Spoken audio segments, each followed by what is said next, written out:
اپنا مقالہ آپ کی خدمت میں پیش کروں گا. چونکہ محفل شعر و سخن کی ہے، شعر بھی ہے اور سخن بھی ہے، تو میں اپنے 2-3 شعر آپ کی خدمت میں عرض کرتا ہوں. تہران کے بارے میں نے کچھ کہا تھا جو صنعت توشیح میں ہے. صنعت توشیح شاعری کی وہ صنعت ہے کہ جس میں اگر ہر مصرے کے پہلے حرف کو آپ جمع کریں تو اس سے مطلوبہ نام بن جاتا ہے.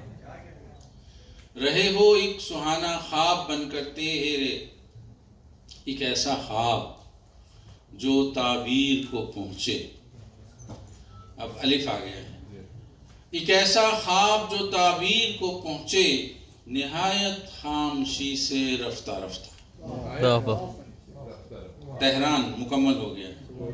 تمہیں دیکھے ہوئے مدت ہوئی تھی، ہمیشہ تم میری آنکھوں کی دنیا میں رہے ہو ایک سہانا خواب بن کر، ایک ایسا خواب جو تعبیر کو پہنچے، نہایت خاموشی سے رفتہ رفتہ.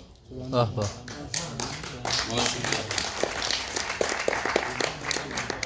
ایک چھوٹی سی نظم ہے، نام ہے محبت امتحان ہے. ذرا دیکھو گزرتے روز و شب کو، ذرا دیکھو گزرتے روز و شب کو، ہر ایک لمحہ ستارہ ہے.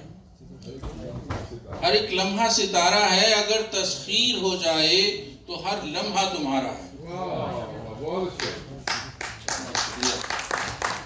ذرا دیکھو گزرتے روز و شب کو، ہر ایک لمحہ ستارہ ہے، اگر تسخیر ہو جائے تو ہر لمحہ تمہارا ہے. تمہارے خوبصورت ہاتھ میں، سورج کی کرنوں میں، تمناؤں کی خوشبو سے مہکتی چاند راتوں میں. تمہارے خوبصورت ہاتھ میں، سورج کی کرنوں میں، تمناؤں کی خوشبو سے مہکتی چاند راتوں میں، ستارے ہی ستارے ہیں.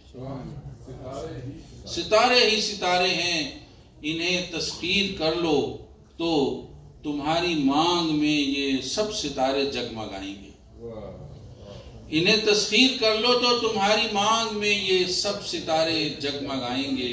ستارے اور آئیں گے، ستارے اور آئیں گے، فلک بھی اور آئیں گے.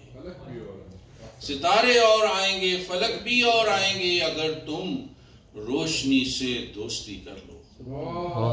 اگر تم روشنی سے دوستی کر لو تو یہ جانو کہ ہر لمحہ محبت کا نشان ہے. اگر تم روشنی سے دوستی کر لو تو یہ جانو کہ ہر لمحہ محبت کا نشان ہے. محبت امتحان ہے. بہت شکریہ.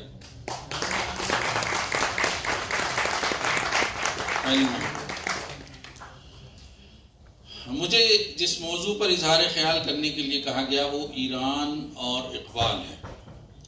تو جو مقالہ میں پیش کرنے لگا ہوں وہ فارسی میں ہے. وہ اختصار سے اس کا ایک حصہ پیش کروں گا.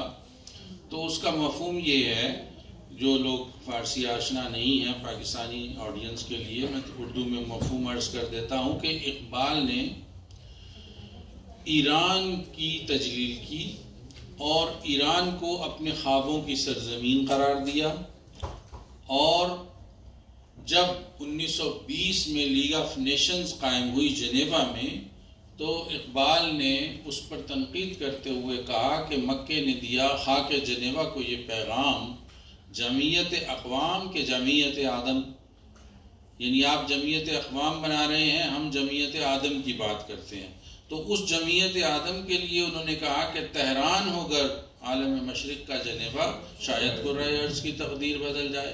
یعنی وہ جنیوا میں جو جمعیت اقوام قائم ہوئی تھی وہ جمعیت آدم کے مرکز کے لیے تہران کو منتخب کر رہے ہیں. اور پھر انہوں نے اہل ایران کے ساتھ اپنی وابستگی کے مختلف مظاہر، جن میں فارسی زبان کے ساتھ ان کے تعلق کا سب سے بڑا حوالہ ہے، جب انہوں نے کہا کہ تنم گلیز خیابان جنت کشمیر، دل از حریم حجاز و نواز شیراز است.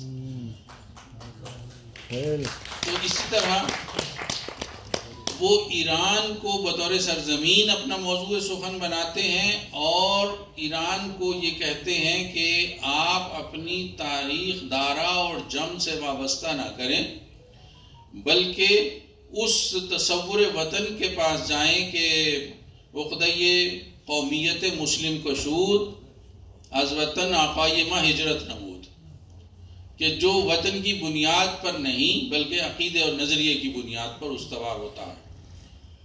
और फिर ईरान के मुख्तलिफ शहरों के साथ अपनी वाबस्तगी का इजहार करते हैं, यानी उन्होंने शिराज के बारे में शेर कहे, तबरेज़ के बारे में शेर कहे, तूस के बारे में शेर कहे, इस्फहान के बारे में शेर कहे। तो वो अशार मैंने इस मकाले में पेश किए हैं और पहले ईरान के साथ उनका ताल्लुक़ का बयान किया है कि दर रोज़गारान कोहन ईरान यकी अज़ किश्वरहाई बूद के सरनविश्त जहान रा तायीन मी करद, बा गुज़श्त ज़मान दीगर कुदरत हा यकी पस अज़ दीगरी बेखातरी आज गुज़श्ते बदल शुदांद। अम्मा ईरान बावजूद गुज़श्ते हज़ारान साल हनूज हम बे उन्वान नीरूए ज़िंदे और दरख्शान दर जहान हुज़ूर दारद। इक़बाल शिफ्ते ईरान तमद्दुन शिको मंदो फ़रहंग बीमानंद आन ज़ुबान शीरीन फ़ारसी और उस्तवारी और तवानाई मिलत ईरान است।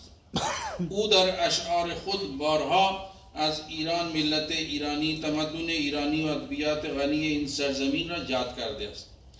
اقبال هنگامی که به تاریخ جهان می‌نگرد پایداری و بقای ایران را از الطاف الهی می‌شمارد. از دید او با وجود دیگرگونی‌ها و انقلاب‌های بسیار در گذر تاریخ ایران همچنان زنده، درخشان و ممتاز است و به سبب هویت مستقل و میراث فرهنگی خود در صحنه جهانی جایگاهی ویژه‌ای دارد. حتی امروز نیز مستکبران جهان از نام ایران بی‌محراس دارند. اقبال این حقیقت را در شعر خود چنین بازگو کرده است: این چنین حشر از عنایات خداست، پارس باقی رومت الکبری کجاست. یونان را به اسکندر و روم را به قیصر می شناختند، همینطور ایران را به دارا، جمشید و کیخسرو منسوب می کردند. اما اقبال با این دیدگاه موافق نیست. او معتقد است که ملت ها را نباید به حکمرانان و بادشاهان و افراد بزرگ نسبت داد، بلکه هر ملت دارای هویت و شخصیت مستقل خویش است.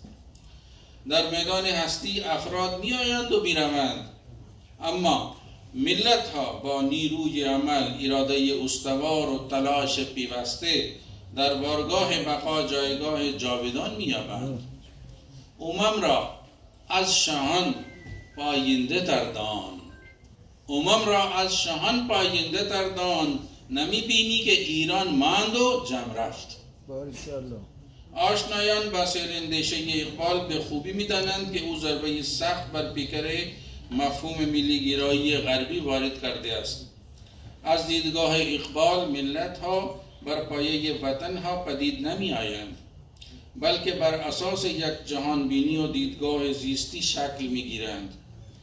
او خود مبلغ و پیام آور آن دیدگاه زیستی است که از قرآن کریم الهام گرفته است. قرآنی که امتی را پرورش می دهد که نه شرقی است نه غربی، نه شمالی است نه جنوبی. این امت بر پایه نژاد، اقلیم یا افراد استوار نیست، بلکه بنیان آن توحید است. اقبال در سراسر زندگی خویش برای استقرار و بیداری این اندیشه مبارزه کرد و هر جا اندیشه ای را مخالف این اصل دید بیدرنگ به نقد آن پرداخت. این اصل او مفهوم قومیت اسلامی را از هجرت پیامبر اکرم الهام گرفته و چنین میگوید: عقده قومیت مسلم کشود از وطن آقای ما هجرت نمود. از این رو اقبال هر اندیشه ای را که بر پای وطن گرایی جغرافیایی استوار باشد را از بیخ برکننده ریشه ملی گرایی اسلامی می‌داند. اقبال ایران را نیز در همین آینه می‌نگرد و در اشعار خود توجه ها را به آن مفهوم از قومیت جلب می‌کند که پیامبر اکرم صلی الله علیه و سلم بدان هدایت فرموده‌اند. از این رو می‌گوید: با وطن پیوست و از خود درگذشت، دل به رستم داد و از حیدر گذشت. از دیدگاه اقبال ملک است تن خاکی و دین روح روان است. ملک است تن خاکی و دین روح روان است. تن زنده و جان زنده ز ربط تن و جان است. یعنی سرزمین همچون جسمی خاکی است و دین روح زنده آن همان گونه که جسم بدون روح بیجان است. وطن نیز بدون پیوند دینی و ایمانی بی معنا و بی حیات می شود. در این چارچوب هنگامی که ایران را در تصور قومیت اسلامی وارد می شود، از دید اقبال جایگاهی برتر و بالاتر می یابد. او ایران را به منزله یکی از کانونهای مرکزی امت اسلامی می نگرد. در سال 1920 میلادی با تشکیل جامعه ملل در ژنو، اقبال این سازمان و مبنای فکری آن را به شدت مورد انتقاد قرار داد. او به جای جمعیت اقوام لیگ آف نیشنز نظریه جمعیت آدم را مطرح نمود و گفت مکه نے دیا خاک جنیوا کو یہ پیغام جمعیت اقوام کے جمعیت آدم. اقبال در برابر اندیشه جامعه ملل غرب پیامی نو برای کشورهای مسلمان داشت که به جای جمعیت اقوام به جمعیت آدم بیندیشند، اتحادیه‌های انسانی و الهی که مرکزیت آن را در رویای خود ایران میدید. او باور داشت که اگر چنین اتحادی بر محور ایمان و عدالت از سرزمین ایران برخیزد، قدرت آن را خواهد داشت که سرنوشت کره زمین را دیگرگون کند. از این رو میگوید تهران होकर عالم مشرق का जनेवा शायद कुराए अर्ज की तकदीर बदल जाए. اقبال در برابر سطوت ایران و افغان و دکن سخن از تشکیل یک ملت واحد به میان می آورد و در این راه استعمار را هدف نقد خیش قرار می دهد. او در وطن گرای محلی نیرنگ استعمار را می بیند و به جای آن تصویری از جامعه جهانی ارائه می کند که بنیادش بر عشق است. جامعه‌ای که مرزهای جغرافیایی را پشت سر می‌گذارد و به وحدتی عالمگیر می‌رسد. برای همین جای می‌گوید عشق ورزی از نسب باید گذشت. عشق ورزی از نسب باید گذشت، هم ز ایران و عرب باید گذشت. در چنین وحدت جهانی هر کدام از واحدهای جغرافیایی خطره‌ای از شبنم یک سپیده‌ای خندان است و آن سپیده همان نگاه مست ساقی بدهاست. مست چشم ساقی بدهاستیم، در جهان مثل ما و میناستیم. اما دلبستگی اقبال به ایران تنها جنبه تاریخی و سیاسی ندارد. او از دیدی تمدنی، فرهنگی و ادبی نیز به ایران عشق می‌ورزد. از نگاه او زبان فارسی گنجینه تمدن اسلامی است و امانتدار میراث فکری مسلمانان. در اشعارش بارها از بزرگان ادب فارسی همچو حافظ، سعدی، فردوسی، رومی، جامی یاد می‌کند، گاه در قالب تضمین اشعار و گاه در ستایش و تحسین. اقبال افزون بر این ایران را نه تنها به عنوان سرزمینی تاریخی بلکه به منزله موضوع شاعرانه می‌بیند. در آثار او شهرهای مختلف ایران چون شیراز، تبریز، اصفهان، خانسار، طوس، کاشان و همدان بارها ذکر شده. او که رساله دکتری خود را با عنوان سر فلسفه‌ای در ایران نوشته بود، در سرودهایش نیز رودها، کوهها و خاک ایران را با عاطفه و الهام می ستاید. در جای میگوید پارسی از رفعت اندیشه ام در خورد با فطرت اندیشه ام. و در ستایش زبان فارسی نیز می سراید گرچه هندی در عذوبت شکر است، طرز گفتار دری شیرین تر است. خود را چنین وصف می کند تنم گلی ز خیابان جنت کشمیر، دل از حریم حجاز و نوا ز شیراز است. در اینجا یاد شیراز و حافظ نمادی از عشق اقبال به ایران و زبان فارسی است. شیراز، اصفهان و تبریز در شعر او تنها نام شهرها نیستند بلکه مظهر فرهنگ، زیبایی و معرفتند. تبریز را به پاس شمس تبریزی و مولانا یاد می کند و اصفهان را به خاطر صاحب اصفهانی نماد ظرافت سخن می داند. حسن انداز بیان از من مجو، خان سار و اصفهان از من مجو. همچنین طوس را به یاد فردوسی بزرگ ستایش می کند. نکته سنج طوس را دیدم به باز، لشکر محمود را دیدم به باز. و در جای دیگر می گوید دولت محمود را زیبا و روس، از هنابندان او دانای طوس، یعنی فردوسی. او حتی شهرهای کهن کاشان و همدان را در اشعارش یاد می کند و از خاک همدان چنین می گوید هر ذره این خاک گره خورده نگاهی است، از هند و سمرقند و عراق و همدان خیز. و در وصف پیوستگی سرزمین های شرقی می گوید نبینی که از کاشمر تا به کاشان، همان یک نوا بلدت از هر دیاری است. در حقیقت ایران برای اقبال دیار رویاست. اگرچه هرگز به ایران سفر نکرد، اما نغمه جان او از آن خاک برمیخواست. دل اقبال برای ایران میتپد و دل ایرانیان نیز به نغمه اقبال میتپد. در جهان امروز صدای اقبال برای ایران و جهان اسلام هنوز بانگ درای بیداری است.